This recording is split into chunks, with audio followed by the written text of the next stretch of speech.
The Night House was directed by David Bruckner and stars Rebecca Hall as a woman who has just been through a massive loss. Her husband has just recently committed suicide, and so she's experiencing obviously a lot of grief and pain in the process.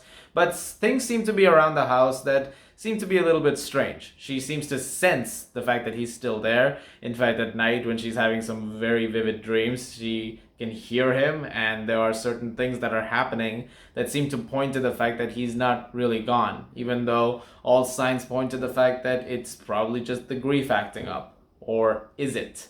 And that's the film essentially in a nutshell. It's like in the most spoiler free way that I can possibly explain it, because that's the way the movie sets up its premise. And when it comes to a horror film that's essentially placed in some specific locations, it's pretty awesome because there's a lot you can do, and in this case, there's much more than that. Because the way the house is designed in this movie is very interesting in that it almost acts like a world in itself. And so there are a lot of different things that you can do with that sort of environment, which right out the gate, let's just praise that fact. The production design of it is really, really good. I like Rebecca Hall a lot. I think she's a really good actress and one that I feel like should be a household name even more than usual. Because I see a lot of people talking about her every now and then, but sometimes I feel like when she appears in projects and I'm like, oh my god, Rebecca Hall's in it, I'm gonna check it out. Some people are like, who's a Rebecca Hall?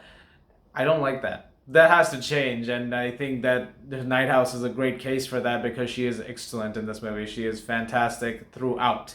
This is one of her best performances, and she really carries this movie through. Which is not to say the movie isn't good. In fact, it is really, really good. And a lot of that, yes, has to do with Hall's performance, but it also has to do with the direction by Bruckner, which is excellent. This is a very claustrophobic and a very isolated horror thriller of sorts, and it's something that's a bit of a slow burn, but it's also extremely fast paced at the same time. Like the movie is so quick, like you just don't feel like those almost 2 hours have just gone by. And this is, like I said, despite the fact that it has a slow burn towards something that eventually does happen.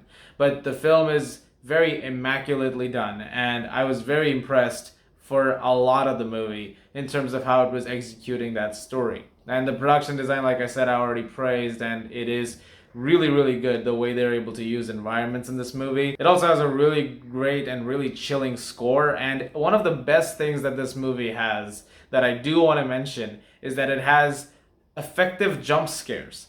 Now, when it comes to jump scares, oftentimes you'll see people saying, that's annoying, that's a trope, done too many times, it's boring now, people can see it coming from a mile away.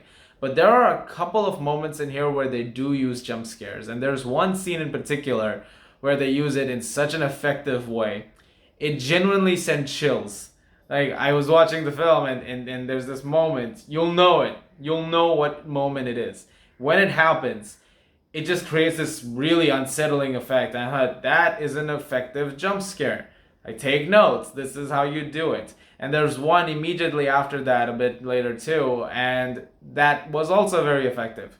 So I gotta give props to the fact that you actually managed to use jump scares in a very effective way. But the film's greatest strengths really just come in the way it handles its characters and the way it handles the horror around us. Because once again, this movie focuses, like a lot of horror movies I recently, it focuses on characters' emotions and the things that they've gone through, rather than necessarily being a supernatural thriller where things can happen. Are there elements to this that are supernatural? Well, she thinks that her husband's around the house, so you'll see some things move around here and there. So yes, there's definitely maybe that element to it, but really, it's also about figuring out if it's all in her head or if it's something that's actually happening. And so the way the film sort of creates that kind of commentary while also showcasing some visuals that can be very, very creepy is very good. And the way she's sort of deciphering certain things that are happening, she's uncovering certain things about what led to this moment, what led to her husband's suicide. All of that, when it comes together, makes her a really riveting movie.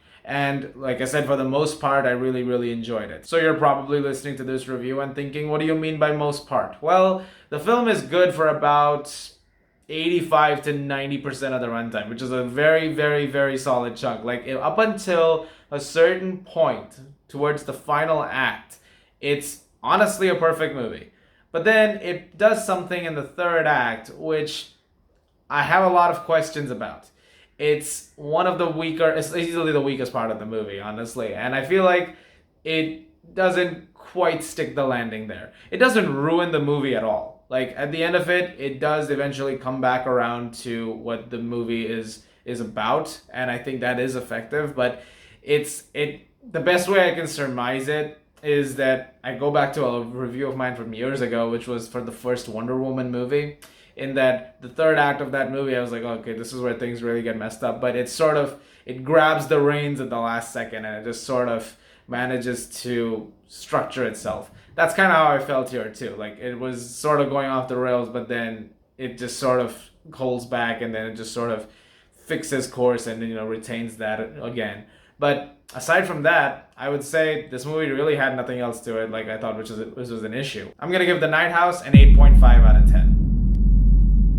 Guys, thank you very much for watching. Look forward to more reviews this weekend. There's a lot to talk about, like Reminiscence. You guys are the best, and as always, if you like this, please do subscribe, and I'll see you guys at the movies.